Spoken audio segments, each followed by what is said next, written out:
and welcome to this week's On the Spot. I'm Zach Strickland here with John Paul Hampstead. JP, welcome back to the office for a minute. Thank you. Glad to be back, even though we are, of course, practicing appropriate social distancing. I think our chairs are actually a little bit further apart this week than they normally are. I think so. How you hanging in there? I mean, we've been here all week. Right. It's a fascinating time. This is the first time I've been out of my house in a week, so glad to be here. Yeah, that's good. Thank you. I'm still alive. Thank you for that. Right. So we've had some. Every week is obviously got so much going on with it now at this point in time. We're entering a period of, I think we're starting to, essentially peak out. Like we're still on that upward tick in terms of coronavirus cases, et cetera. People are shutting down. We had a bunch of layoffs begin this week, unfortunately. Right. Even though we do think that those are temporary by nature to that extent, but there will be some longer running impacts to all this stuff. But amidst all this, the freight market continues on a tear to show a robust resilience to all this. And again, our tender volume data is, as shocking to me, it is still increasing every day at a faster rate. Yeah. So what are we at? Like nearly 24% up year over year? Yep, we're about 24% year over year at this point. The tender rejections are all the way up to 15%. So we're now into Christmas level tightness.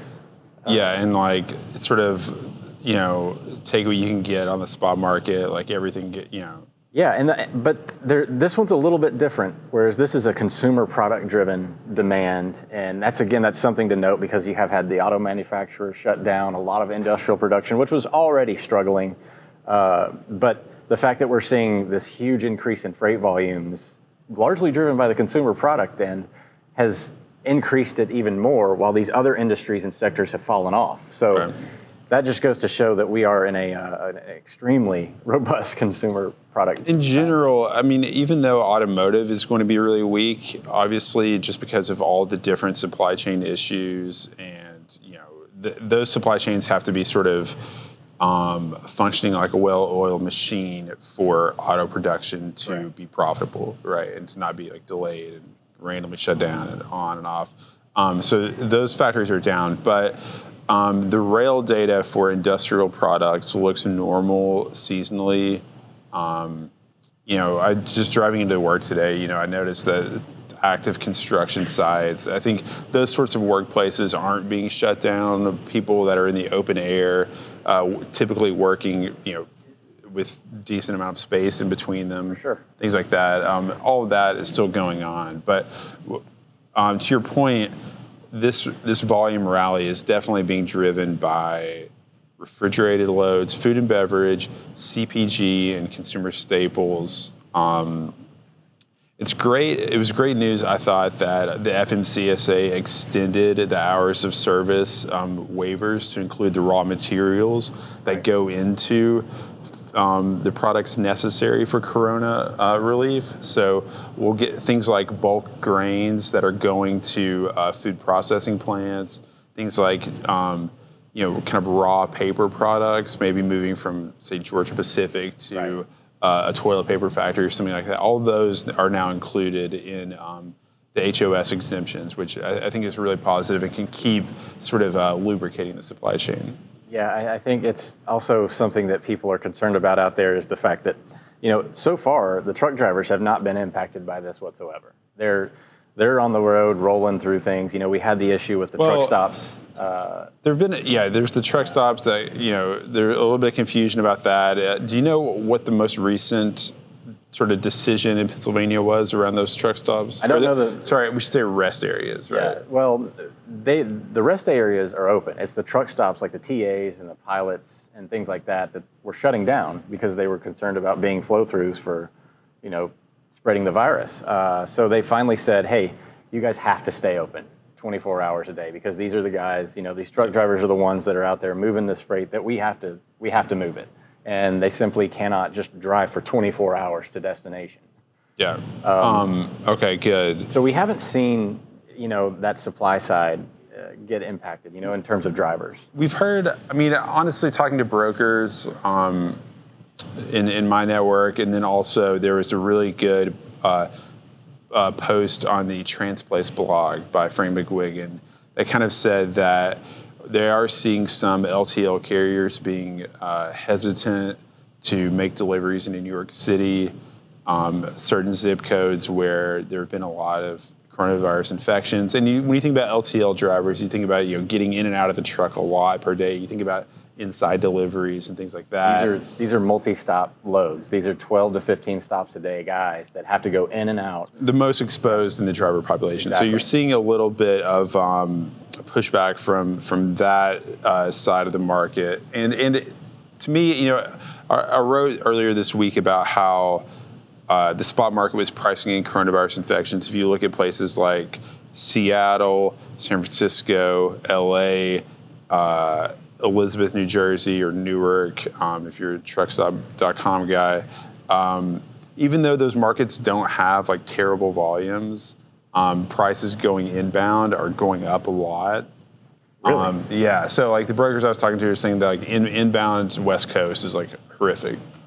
Wow. And it seems like it's not justified by like the actual freight characteristics of the origin. Right. Like it's not justified by the fact that like there's nothing coming out of the West Coast. It's because of the virus. And they just shut down California, the government there. So all non-essentials are sent home at this point. Right.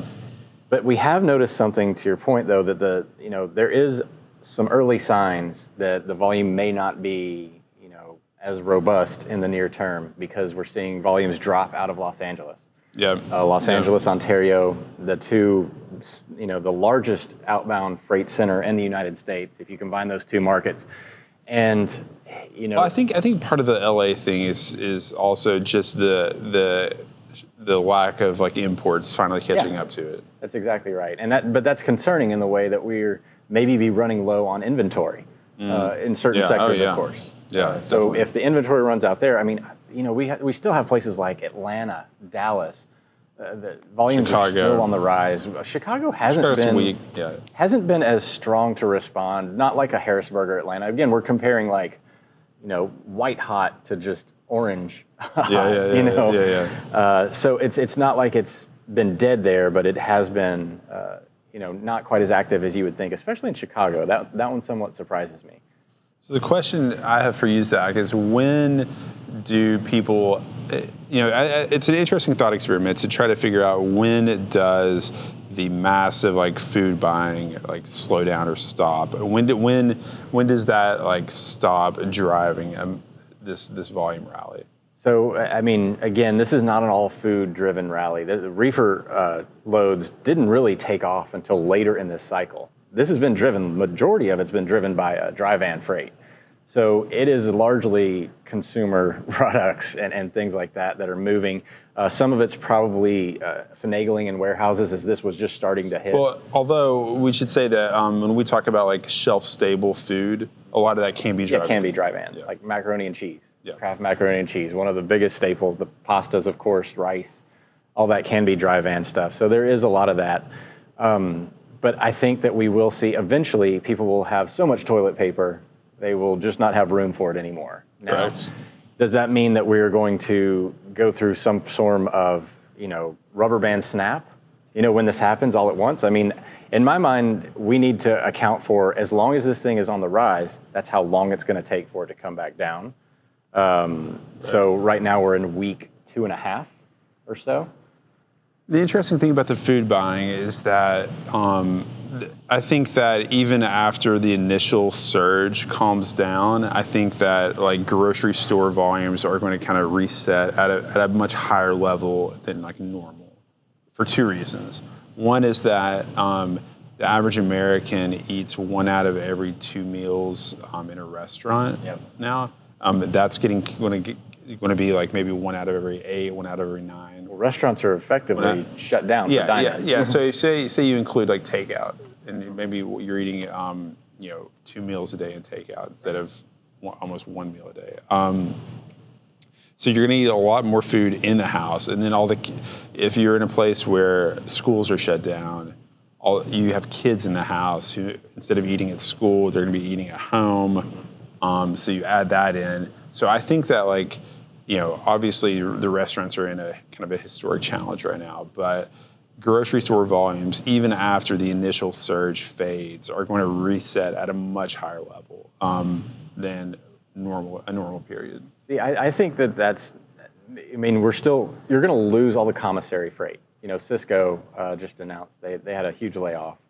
They serve all the restaurants. Right. We're going to trade food systems, people like that. Yeah. So we're going to trade one for the other in my mind. Yes, so I'm not so sure that we're going to have a higher level. I mean, we're seeing. It depends on your mix of customers, correct. And it depends on what kind of business you're in. But if you are delivering food to grocery stores, that's obviously going to be a big. That's probably one of the only safe places. Medical supplies, grocery stores. Here over the next 4 to 8 weeks, it's going to be pretty robust. You have any kind of, I mean, also household cleaning products, those kinds of accounts. If you have those should be good.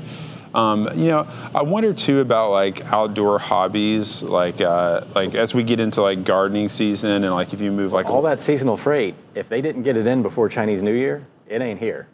So that's probably going to have a pretty big. I'm thinking about like live plants and stuff, like from like nurseries, and like are people going to be at home and bored and want to like get some sunshine? They will be to a point. So I think we're going to go through this initial phase where e-commerce is robust. We're getting a lot more orders, and I think that'll still remain higher than normal for a little while, especially as people are still at home. And again, the big elephant in the room is this unemployment rate. Yeah. I mean, eventually that will have a noted impact on everything. I think that's why everybody is so concerned. And again, even though they may be temporary unemployment levels, I mean, we can't sustain it. I think we've seen a number thrown out there such as 20% unemployment rate, which I is probably on the high end of estimates. But if we break through too high of an unemployment rate, we're really talking about people getting freaked out. People stop buying everything. Yeah, and that's an apocalyptic scene in my mind. Right. And hopefully, I mean, the federal government seems to be kind of bought into the severity of the crisis. It seems like It seems like America, we're always caught kind of asleep at the wheel, and because we're a democracy, and like the politicians can't really like take unpopular steps ahead of public sentiment. But once the public is kind of behind everything, they move really fast. So I'm hoping that the kinds of things that they're doing for the banks, small businesses, payroll tax relief, all those sorts of things will kind of mute the impact. Right. But again, it's super hard to see, super hard to tell what, if any, kind of seasonal effect there will be on the virus. In any case, I mean, they have noted that the virus does seem to thrive in that 30 to 50 degree latitude, which does indicate that it may have some seasonality to it. So here as the temperatures start to warm up, hopefully we do see some level of mitigation there in terms of spread. I mean, what do you think moving forward here in the next, what do you think this place looks like in about 3 months? In your 3 mind? months. 3 months. 3 months. So we're right now, we're in March. Look toward June. I think that new infections will have slowed materially. That will be on the other side of it, that people will feel a lot more optimistic, that it's going to be, I think that the way the supply chain will reactivate will be, as movement restrictions and sort of restrictions on gatherings are kind of lifted in an uncoordinated way in different geographies and different companies, that you'll see, it's not going to, like the way supply chains reactivate is not like everyone across, upstream suppliers, manufacturers, transportation companies, receivers, and consumers all show back up to work on the same day at the same time. Right. And it just goes back to 100%. Right. It's not like that. It tends to reactivate at the pace of the slowest link. Yep. So it's going to be a slow grind back up, I feel like. Okay. But I believe that once we have a handle on the virus, once everyone knows that we're turning the corner, I think businesses and financial markets and individuals will just have a lot more confidence. Well, a lot of people do agree with you here in the second half of the year. The second quarter does appear to be one of the most concerning quarters of the year. I hope you're right for all our sake. Well, that'll do it for this week's On the Spot. Thanks everyone for tuning in, and stay tuned to FreightWaves for any more updates on the current coronavirus pandemic.